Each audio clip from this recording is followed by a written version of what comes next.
Hello, I'm Mark Ellen. Thanks for clicking this word in your ear, the latest of hundreds of conversations David Hepworth and I have had on this podcast we started 17 years ago. Some with ourselves, others with musicians, authors, comedians, and other people we like. If you enjoy them and want to support us and keep it all coming and get extra entertainment, including the weekly quiz and a special event on your birthday, visit patreon.com/wordinyour-ear or just like or subscribe in whatever way you prefer.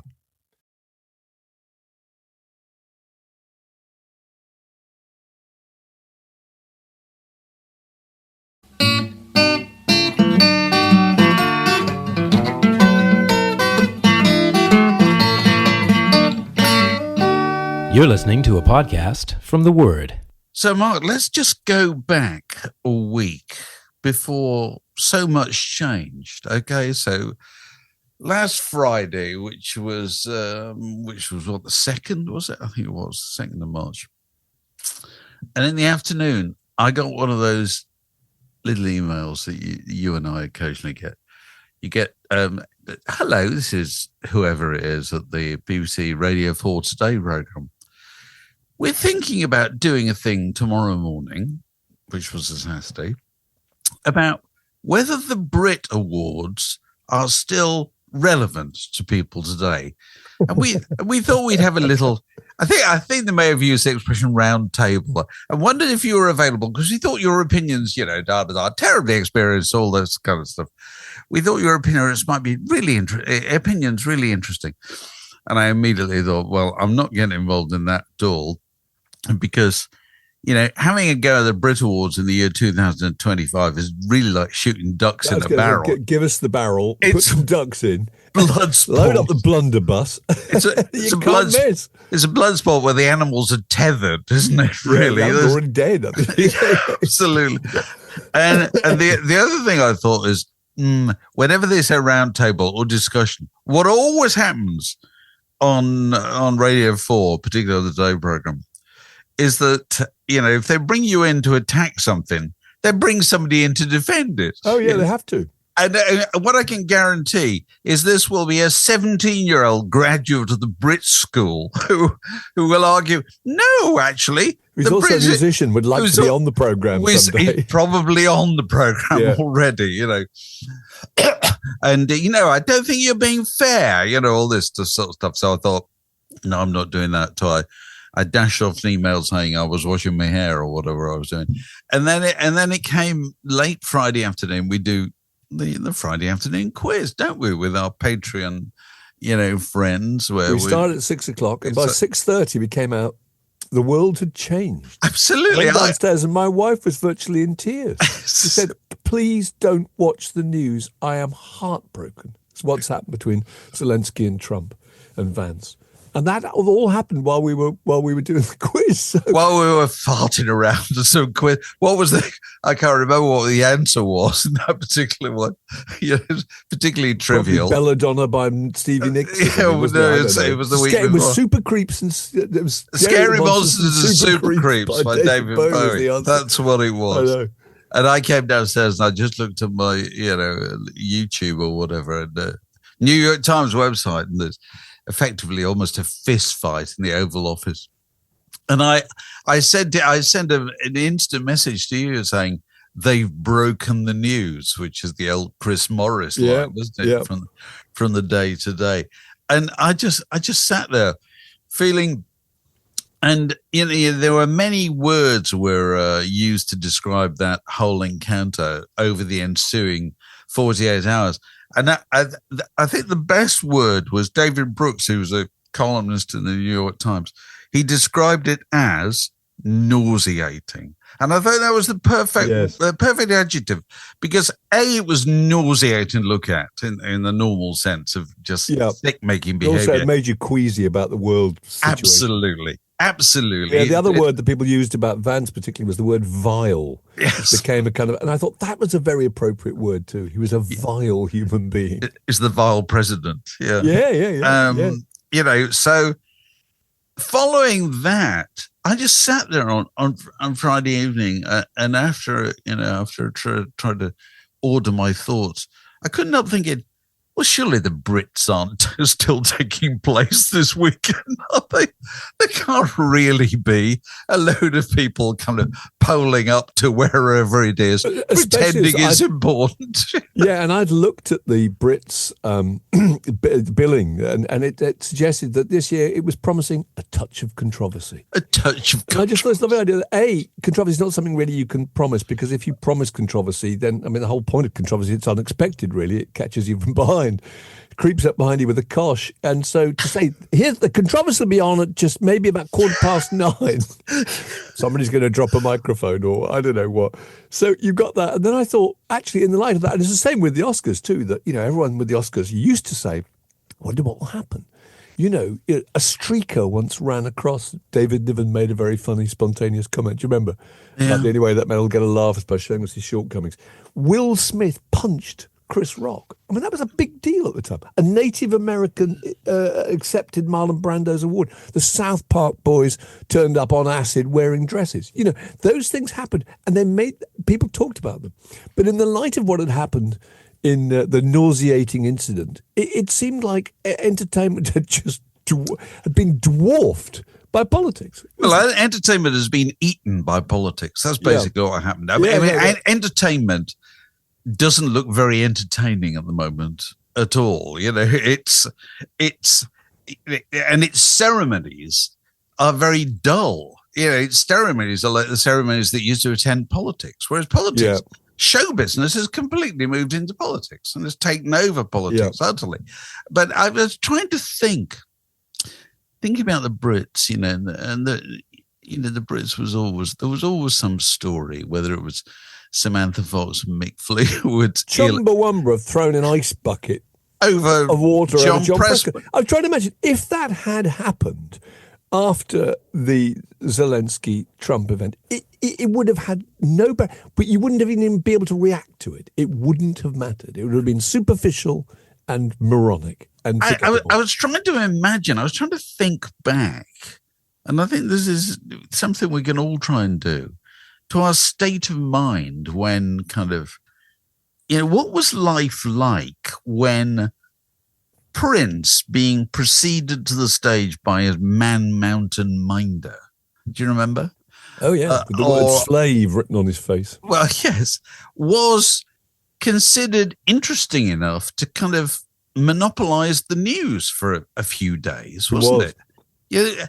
And like you say, John Prescott, Chumbawamba, and Jarvis Cocker and Michael Cocker, Jackson, and all that stuff. You think how kind of free of incident was most life if that suddenly appeared really exciting? Whereas nowadays you are attuned. I suppose it's just 24-hour news.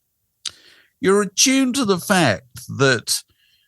And it's particularly the case with somebody like Trump, that he has to make an announcement every 4 hours to kind of prove he's alive, doesn't he, really? You know what I mean? And none of those announcements will be to kind of calm things down at all, will they? But you're right. So that's the Brits. That's the Brits. And then you got the Oscars coming up on whatever it is, Sunday night. And you're thinking, the Oscars. Okay, the Oscars, occupy a unique place in all our kind of memories and so forth, because the Oscars are the prize giving and for Hollywood. It's Hollywood. It's not the film business. It's just Hollywood. What's Hollywood all about? Hollywood was invented, in the 1920s or whatever. Interestingly, by European Jews who'd gone to Hollywood. There's a really good book called An Empire of Their Own, called How the Jews Invented Hollywood. Really interesting. These guys were they're refugees from Russia or whatever who want to adopt the American way of life. So Hollywood became a way of promoting the American way of life to the rest of the world. That's what it's there for. That the big story of Hollywood underneath all those films is America, we're the good guys. We've got the white hat. We're on we got the white hat. We're on the side of right and morality. And you think, while you and I were doing the Friday night quiz, on Zoom, please take part if you're a Patreon supporter. while we were doing that, America had gone to the dark side. For the first time in our life, publicly gone to the dark side. Yeah. You couldn't come away from that thinking anything other. And you thought, well, therefore, what do you think about Hollywood now then? What's Hollywood going to do? In the light of this, it's not going to oppose it. Can't do, It's going to have to reach some kind of accommodation with it, And you just thought, how can the Oscars continue to hold its head up in that new dispensation, Because everything seems so superficial. So kind of meaningless, Nothing more superficial than the event that we all caught up with afterwards, which was Adrien Brody's. Adrien Brody's speech. I think we ought to say, for anybody who didn't see this, and you can see the entire thing on YouTube, but basically what happened was Adrien Brody won the award, Best Actor, wasn't it, I think, for The Brutalist? Yeah. Won the award. Firstly, Dave, he spent a minute, I watched this and I timed it, he spent a minute hugging and kissing all his pals in the row that he was in before he even set up and got onto the stage. He did. On the way onto the stage, most people have got up, made their speech and gone back. You're allowed 45 seconds. Now, this bit may be distressing, ladies and gentlemen. If you haven't watched this, what Mark is about to tell you, what Adrien Brody did involving his wife, move on. Yeah, so he's walking up the stage and suddenly remembers he's chewing gum. So he spits out the chewing gum into the palm of his hand, turns around and throws it to his wife in the front row, who catches it. Everything about this is terrible.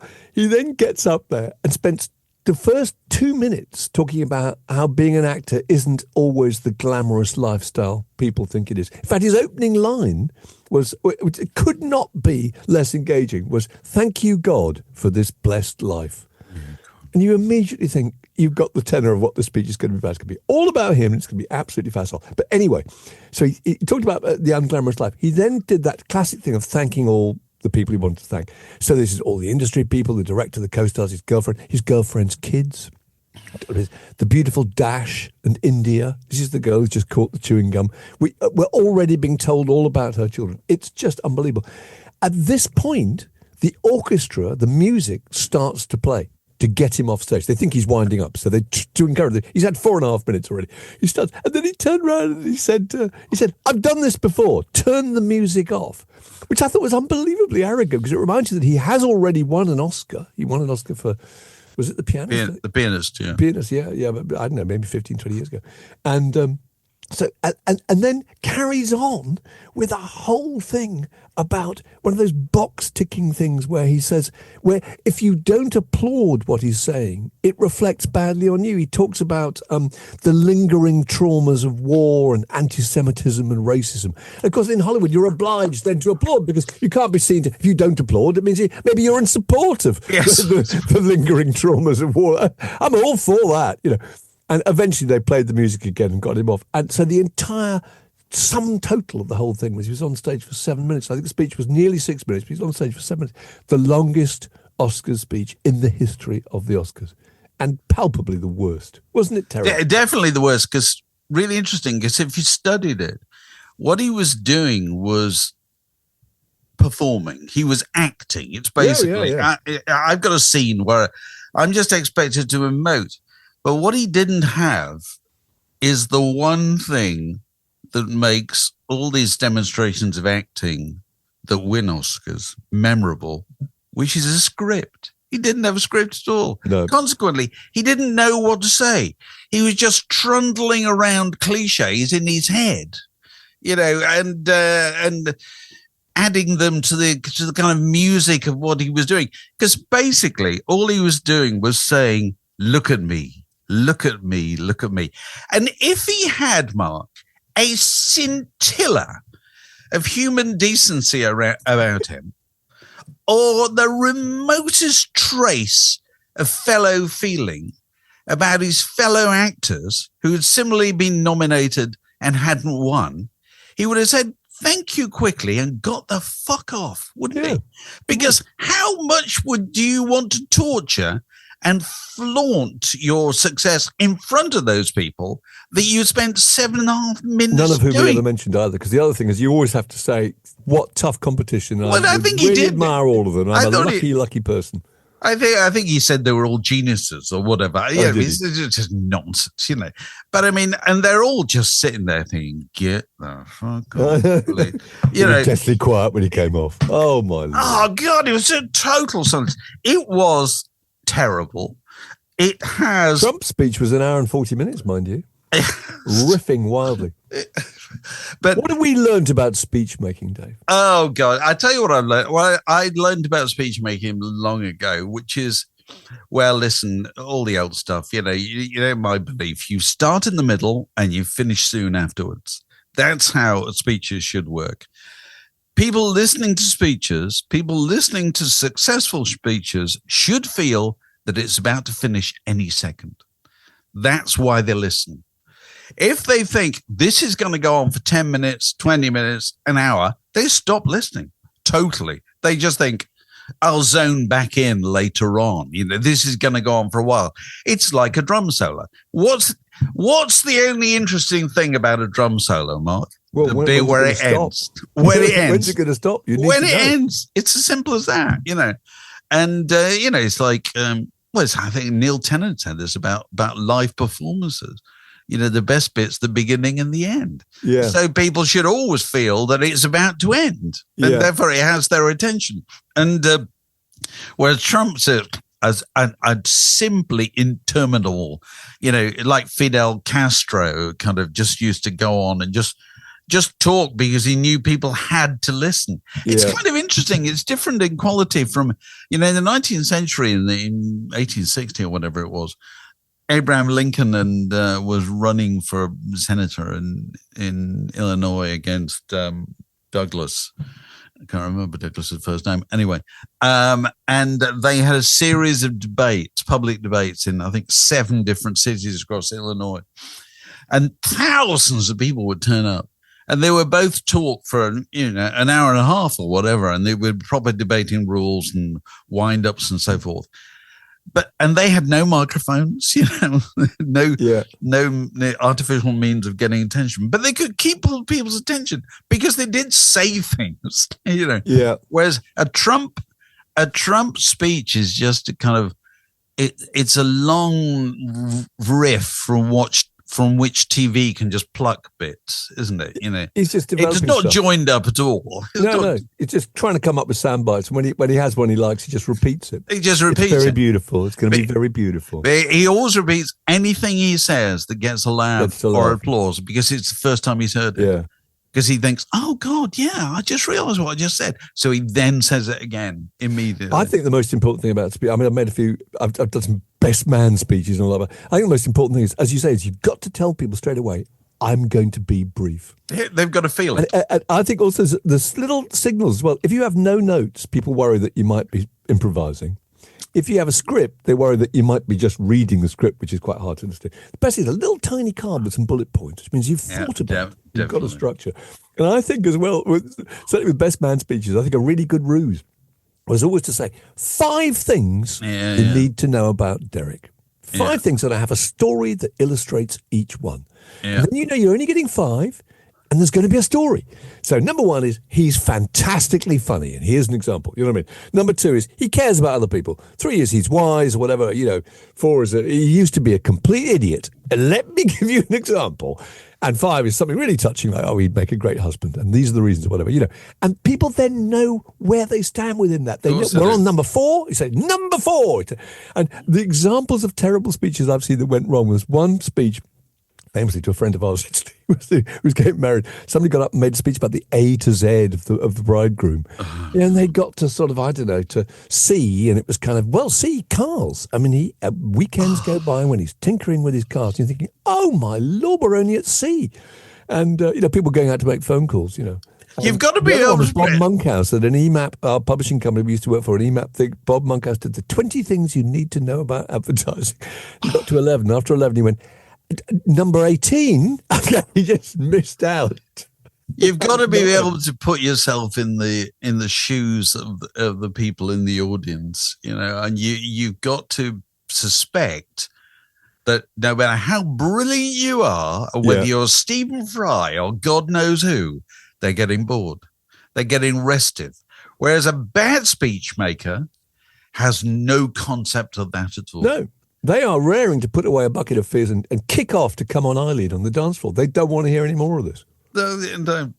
But anyway, Adrien Brody, I'm saying he set back the cause of actors being taken seriously in the public eye by arguably 40 years. I think he did that in the course of that 7.5 minutes. It made me utterly determined never, ever again to listen to an actor doing a thank you speech. Not ever. I don't care who they are. I'm sorry if I missed it. The person to blame is Adrien Brody, 2025. And also, Mark, do you know what I think? Do you know what I think? Who I think was the person in the audience whose head was furthest into their hands during his speech? His agent. Because his agent would be thinking, he's never going to get hired again. No. He's never going to get People are hired. going to think he's a raging bore. They're never going to want to work with him. But the terrible thing is that he's probably woke up next morning and thought, I did a great job. I got 6.5 minutes of telly. And, it's their fault for not agreeing with me. I'm in the right. Who knows? His girlfriend no doubt agrees with him because she's formerly married to Harvey Weinstein. The Word Podcast. Prime cuts of popular culture served fresh each week. So I was reading a thing in the New York Times this week. It's a very good thing called about a chap who they give the title of the Wizard of Vinyl. What's his name, Mark? Chad Kassim. Chad Kassim. Man on a mission. And he's got perfect sound. He's got a kind of plant out in Kansas, hasn't he? Where he appears to have cornered the market in vinyl, in kind of reconstituting vinyl, and people paying more and more money for old jazz albums or reissued rock and roll albums or whatever on vinyl. It's a whole feature. I suppose the nub of the feature is, can you really tell the difference? The claims being made for vinyl are greater and greater all the time, that you only hear the proper sound when you're hearing it on vinyl on a fabulous, incredibly eye-wateringly expensive setup. And the guy from the New York Times, puts on the headphones and listens to stuff. And I think he broadly thinks that there is something to be said for it, doesn't he, Mark? Where do you stand on this? Because I'm not really, I'm rather agnostic on the subject of kind of hi-fi generally and kind of vinyl in particular. Because I'll tell you, it's an interesting example. I did 6 years on the council of the Advertising Standards Authority, where you're called upon to kind of pronounce on controversial claims made in advertising, and these are generally about gambling or insurance or slimming or whatever. And only once in the 6 years I did it did a case come up involving sound, and this advertiser, I can't remember who the advertiser was. It doesn't matter. I think it might have been a shop. But their argument was that you could prove that your sound was better than somebody else's sound, And I was the kind of lone voice in the council saying, I don't believe this at all. All claims made for sound are kind of emotional, more than anything else. You know what I mean? Broadly, aren't there two types of people? The people who are obsessed by the clarity and the quality of the sound, and then there's the people who are interested in the emotional effect that sound's going to have on them. Now, we've got a mutual pal who's got an absolutely wonderful sound system. We've been round to his house. We've listened. Oh, right, yes. It's absolutely beautiful, absolutely top end. And it's gorgeous to hear that. And I think that if you got used to that kind of clarity, because this guy, the Wizard of Vinyl, is talking about, he says, I'm saving the world from bad sound. He's on a mission, isn't he? And if you became obsessed with the clarity of the sound and the quality of the sound, then everything that was less than that would somehow feel a disappointment. And that would be a distraction, I would have thought, from actually just listening to the record. I don't know. Are they just two different types of people? Well, it's funny, isn't it? Because there's also Spotify are about to launch Spotify Hi-Fi. That's the story that it's supposed to come along sometime this year, I think. And I was kind of intrigued that they used the word hi-fi, because I wasn't even sure that people still knew what it meant.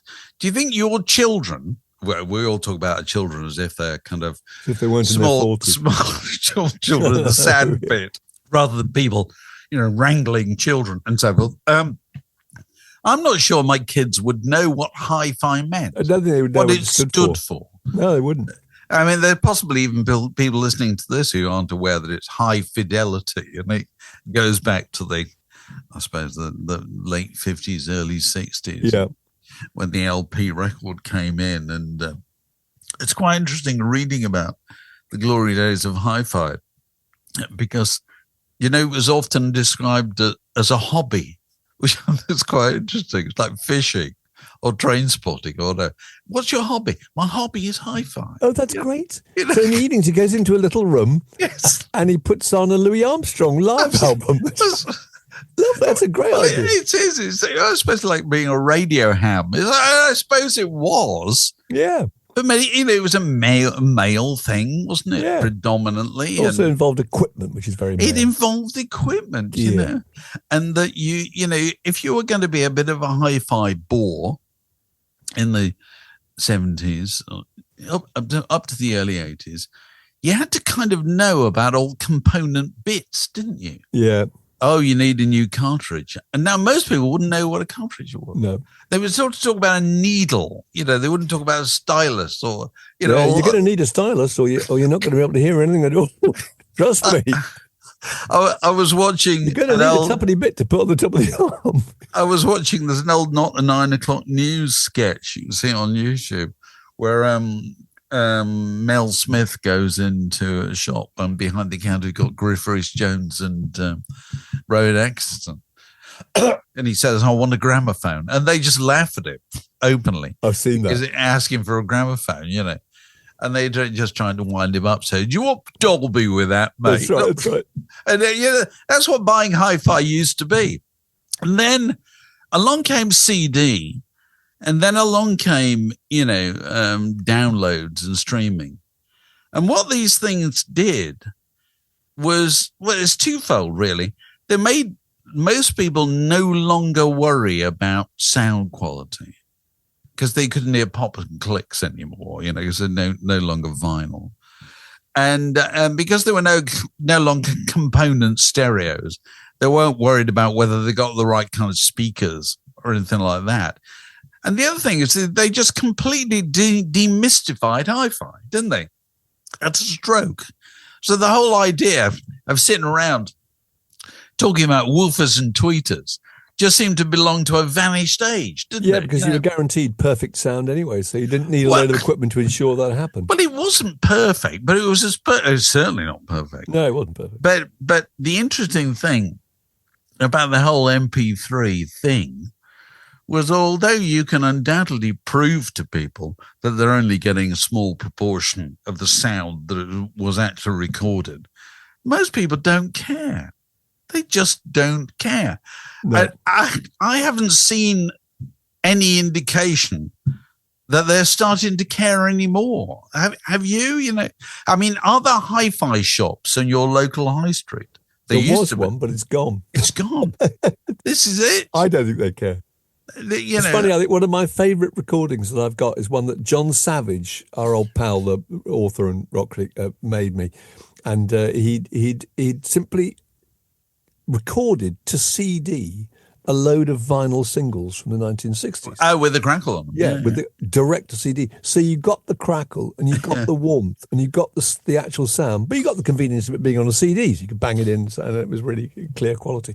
And that's a really fantastic recording, because you actually get the feeling that you're listening to, in a very easy format, the original audio sound, the original analog sound. It's gorgeous. But you see, you can't. That's the interesting thing. I often, like we've said before, Everly Brothers and Roy Orbison records and Phil Spector records, they sound best in a fairground in 1963. You know what I mean? Yeah. With that strobe stroboscopic sound of the waltzer going round, so you're only going past the speaker every revolution or whatever.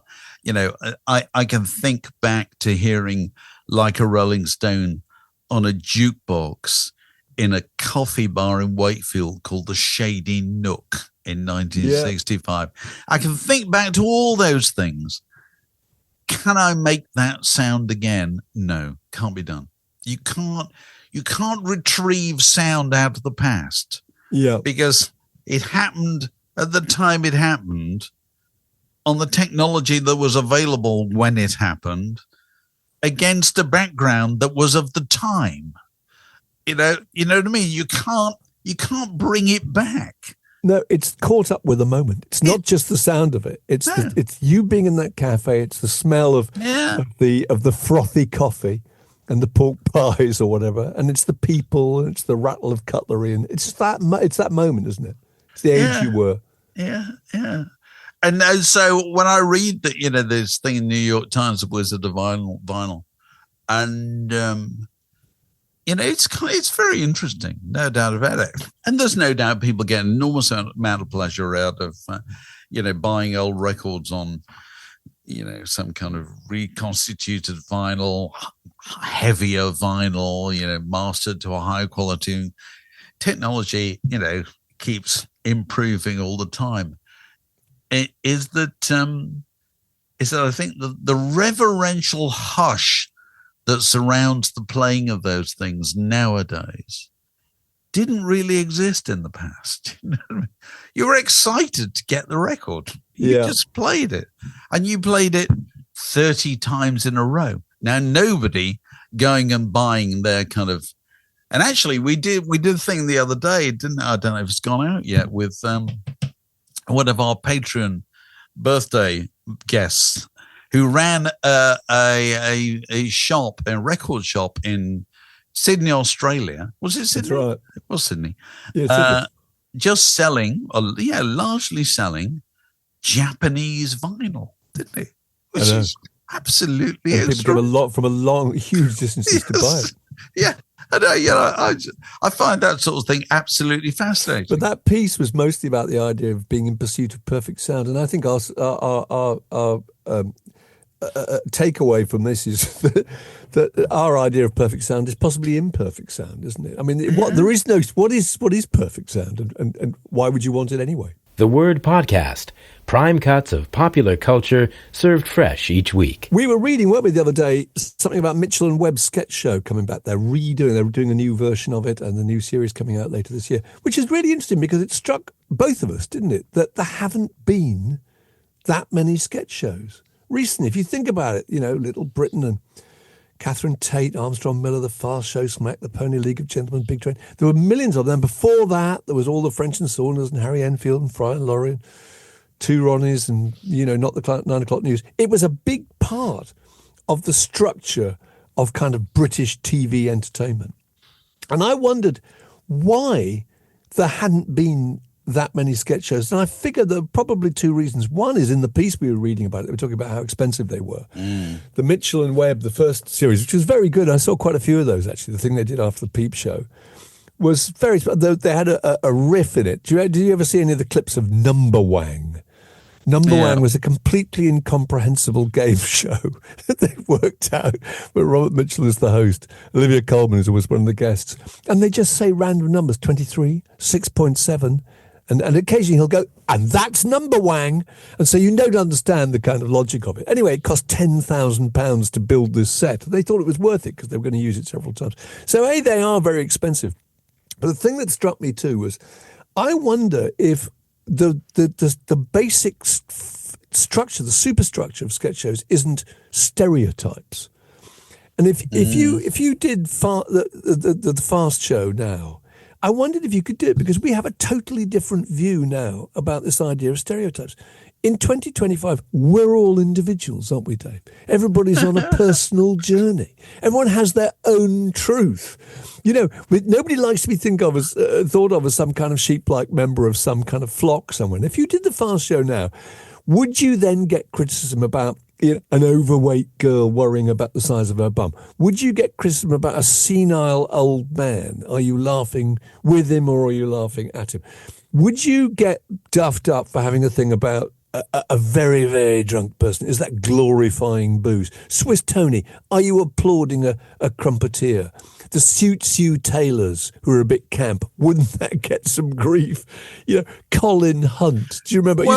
Is he just a sort of sad, lonely misfit who deserves sympathy? I think the world's changed a bit. I think people are very worried. If you wanted to do a sketch show about one of the characters, a cab driver or whatever, I don't know how you do that without somebody getting upset. Okay, well, I'll give you a short answer to that. Now, fast show stuff is all over YouTube, and it's very funny. Really it's still funny. Very funny. Fantastic. All of it's very funny. Would you, if you did it tomorrow, get some blowback? Yes, because if you did anything tomorrow, you would get blowback. Yeah. That's how public response works in 2025. Whatever you did, if you did an adaptation of Shakespeare or, I don't know, or the Ken Dodd show or the Fast show, you would get somebody has said that this is all a bit much, and, because indignation is how people respond. That's just what happens nowadays. Does it matter? Does that indication add up to anything? Not at all. It's just one clown's point of view articulated on Twitter, then taken up by the Daily Mail or whoever. Yeah. A storm is brewing after somebody took to Twitter to say that's one person, or it doesn't matter if it's 50 people, which is always the Daily Mail's line. It was fans are incensed by, which means two people have said. One of them a member of the Daily Mail staff. It doesn't, and so negative publicity is the first response to anything. And there's no better example of that than this week, Meghan Markle's debut on Netflix with her, risible kind of program about kind of how to spread delight in domestic circumstances. Anyway, going back to the sketch shows. I've never seen anything so panned in my life. It's just fantastic. It makes me regret, not turning up on the Today program the week before to have a go at the Brits, because the new levels of panning have been reached over the subsequent week. Somebody said, just talking about Meghan Markle quickly, somebody said if social media explodes with criticism on the show, it could be a win-win. It's so awful that it's almost compelling, and sources in Netflix hope it will prove irresistible and become a hate watch. Well, good chance of that. Yeah. But the sketch shows thing, you would definitely get that kind of blowback. But would it matter? I don't know. The thing that intrigues me about sketch shows is loads of these shows. Mitchell and Webb, I never watched on television when it was first broadcast. Armstrong and Miller, I never watched on television. The American thing, Key and Peele, I never watched on television. But I feel I've caught up with them via YouTube in the last few years. And YouTube is, strangely enough, the perfect medium for that stuff. Because here's one, Armstrong and Miller doing their Second World War pilots, and then it's followed by a sporting clip, and followed by something off the news, and then followed by something totally different. And you don't see another one for 2 days. And so you don't get tired of the people doing it. Yeah. Which is a wonderful kind of accidental gift of YouTube, really, that they've massively extended the life of these sketch shows, because they're all just short bits that really suit being watched in isolation, perfectly in isolation. I don't know if they get any revenue from that at all. And I tell you, there's nothing better of all the old fast show stuff, and it's all terrific. There is nothing better. And I say this not just because he's been a guest on Word in Your Ear. Simon Day's pub bore with the fruit machines is just I'm sorry. It's priceless, breathtaking. It's brilliantly done. And I mean, how old is that now? You know what I mean? And pubs have gone. Incredibly funny. Fruit machines have gone. But it's just got that kind Charlie of Higson weirdness. It's just absolutely, but so much of it is the quality of the performance. And they just got that slight strangeness about them, you know, that Paul Whitehouse, you know, hardest game in the world, all that sort of thing, all that kind of thing. He just looks slightly weird. Yeah, they're weird, complicated characters. Yeah, yeah. They have interesting backstories. You can. Oh sense. God, I know. It's brilliant stuff. So anyway, it's all out there on YouTube. If you haven't caught up with it, do so. We always have to do a kind of obit, don't we, nowadays? Well, we ought to mention Brian James. He was terrific, I think. Did you ever see The Damned with Brian James? It'd be many years ago, yeah. 50 years. They were a fantastic group. They're a bit like the Jam in that they were all really good musicians because they'd learned all that stuff from their early 70s heroes. And so Rat Scabies kind of drummed like Keith Moon, actually. Those amazing flourishes around the kit. But Brian James, you know, when I saw them, Brian James was the guitarist and Captain Sensible was the bass player. And they were a terrific group, fantastic live group. Somebody told me this phrase the other day, which just seemed so chilling, that they call it Sniper Alley. Once you get into your 70s, you're in Sniper Alley. Yeah, right. And he was only 70, actually. Yeah, and he died last week. And I thought he was just interesting also because he was the main songwriter for those first two records. And you could tell all the sensibilities of the songs that they grew up with. They did a version, a kind of punk, supposedly ironic version of Help by the Beatles. Was the B-side, I think, wasn't it, of New Rose. But actually you could tell it was just really affectionate. It was just a very, very fast version of Help, you know. But he was a really good songwriter. I think Neat, New Rose, they're brilliant songs. Yeah, and also really significant because that was the first single and that was the first full-length album. And so... Do you remember I don't know if you remember the poster. I think Jake Rivera took double-page spread ads in the music papers when the first Damned album came out. So, which was expensive thing to do. Yeah. It's a big statement. And I think the line was the Damned album. Play it at your sister. That's good. Play it at your sister. I well remember that. And of course, Nick Lowe produced the first album, didn't he? He did. And they used supposedly speeded it up, didn't he? They supposedly speeded it up. Yeah. And they used to call him Grandad, didn't they? Because he was so clearly... He would have been about, 33 or something? He wasn't that Maybe old. Not even that. He wasn't that old. So this is... No, he would have been about 28. Actually. He would have been 28, 29. He wasn't 30. Yeah. And they called him Grandad. He was about 3 years older than they were. Yeah. But that was how generation gaps worked in those days. Now, do you remember who produced the second Damned album? Don't know. Was it going to be? Wasn't Costello? No. No, it's Nick Mason. Oh, yeah, Nick Mason. It was Nick Mason. I mean, how bizarre is that? Yes, it was. That is extraordinary. Nick Mason out of the Pink Floyd. Was it called Music for Pleasure? I think. Yeah. And then he left. Brian James left. Sleeve with the fabulous Barney Bubbles sleeve. Barney Bubbles sleeve, yeah. Whereas the first sleeve was great. I don't know. They're all covered in foam or something. Yeah, right. I don't know who did that first one, but it was really good. Yeah, Chris Gabber in picture, I think. I may have that wrong. And but anyway, yes, the second album, Music for Pleasure, produced by Nick Mason, and Brian James left pretty much immediately. He did. When I interviewed him for The NME, he'd already gone. He'd been replaced by a guy called L.G. Ward.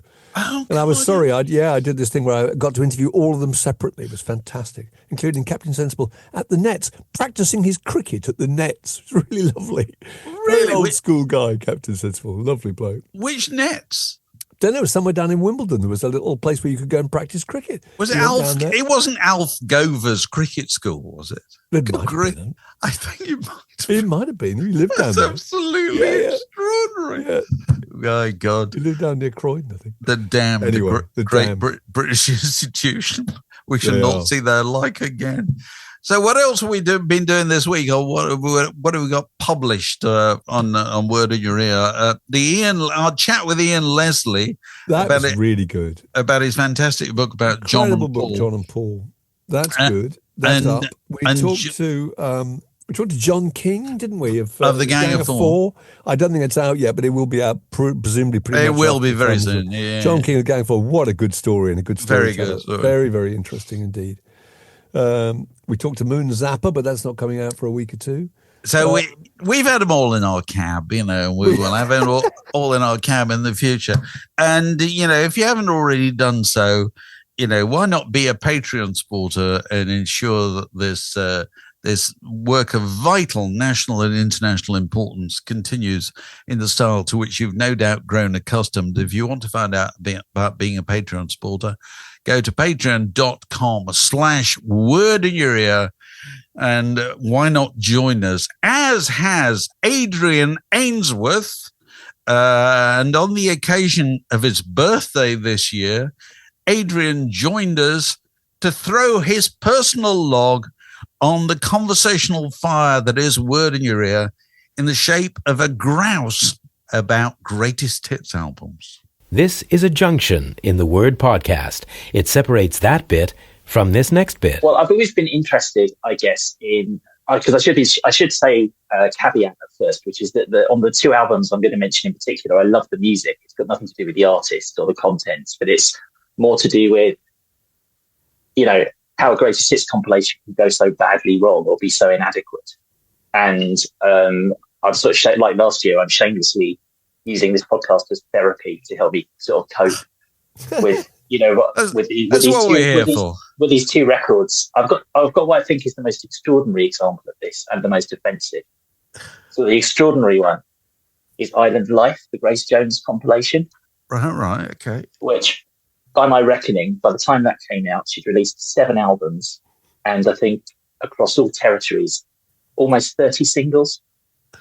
And Island Life has 10 tracks on it. And to me, that's like the record company saying, "Well, she's not all that."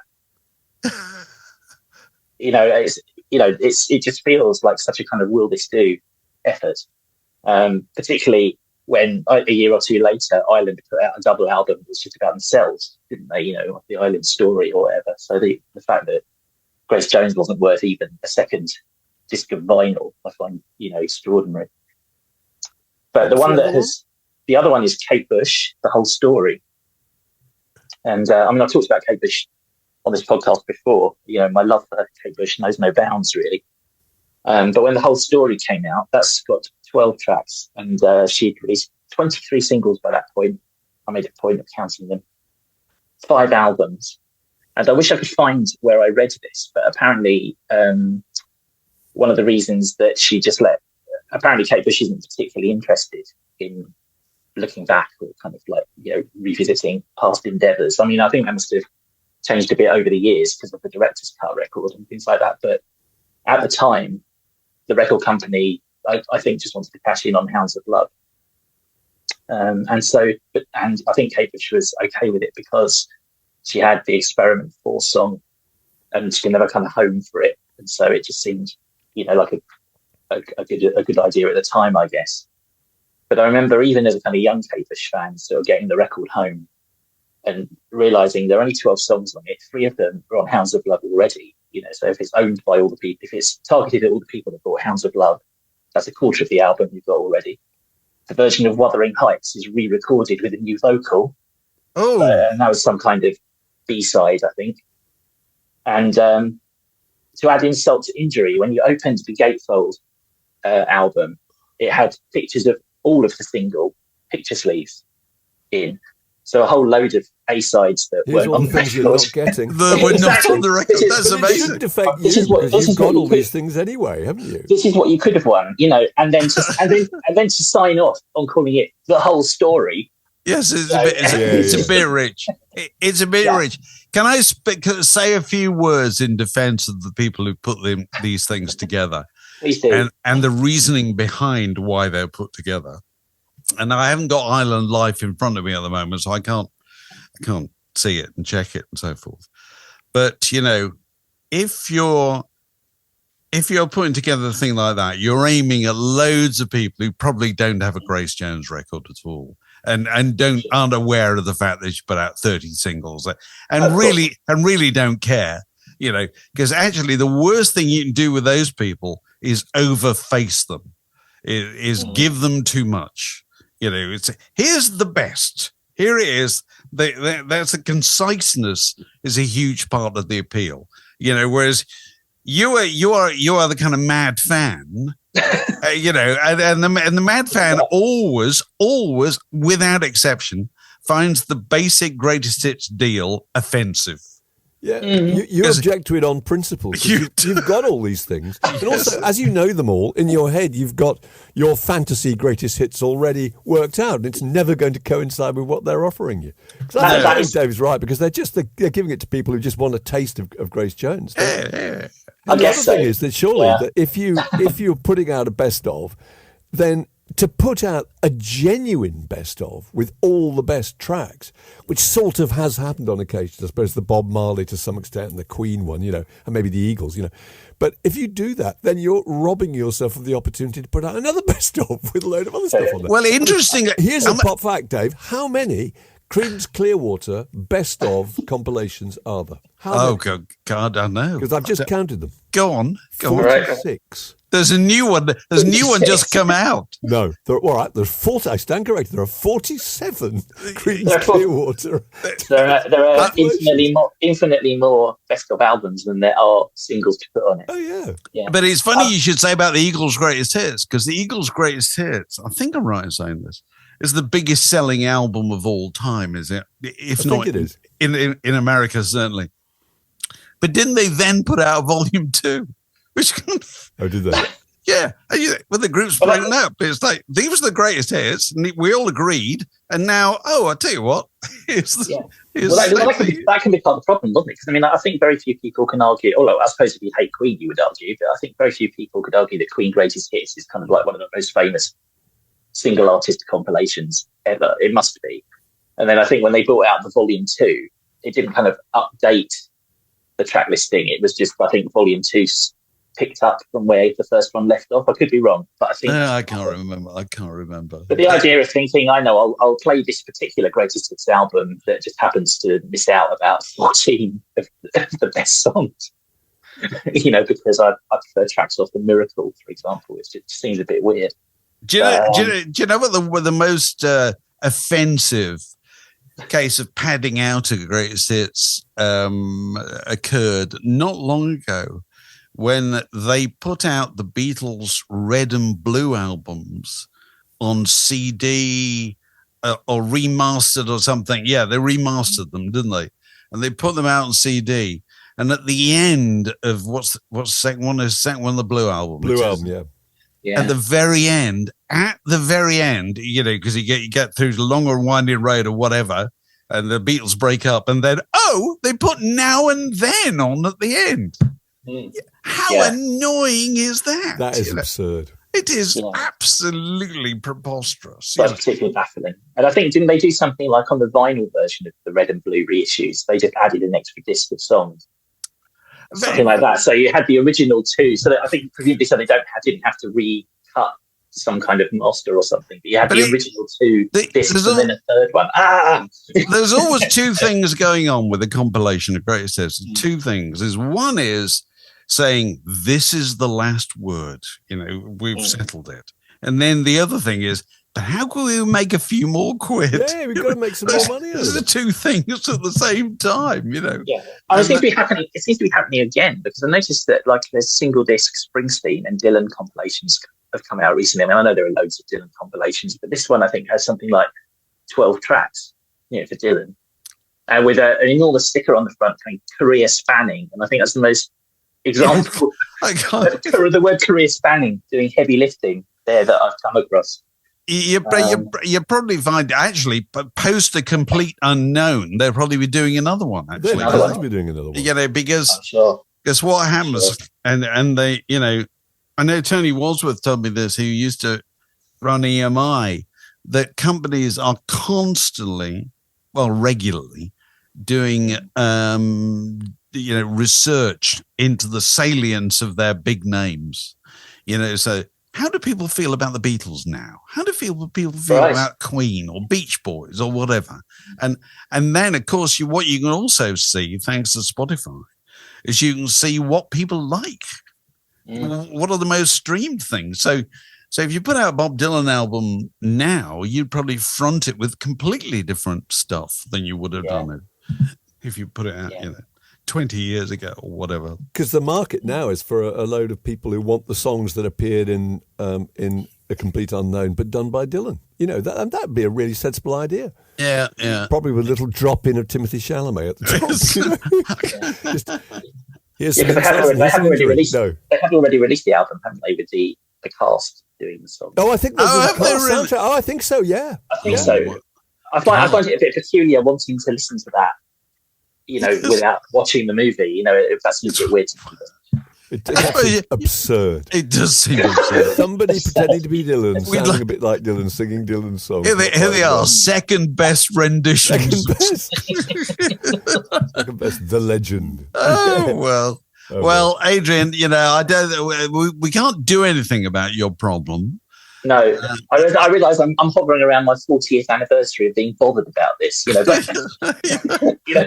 both of them came out, I think, mid-80s. Those two records. But we are the hardest audience to please. There is no greatest hits that we're ever. It's like Rolling Stones' list of greatest albums. It's just they're guaranteed to get your goat. This podcast was brought to you by The Word.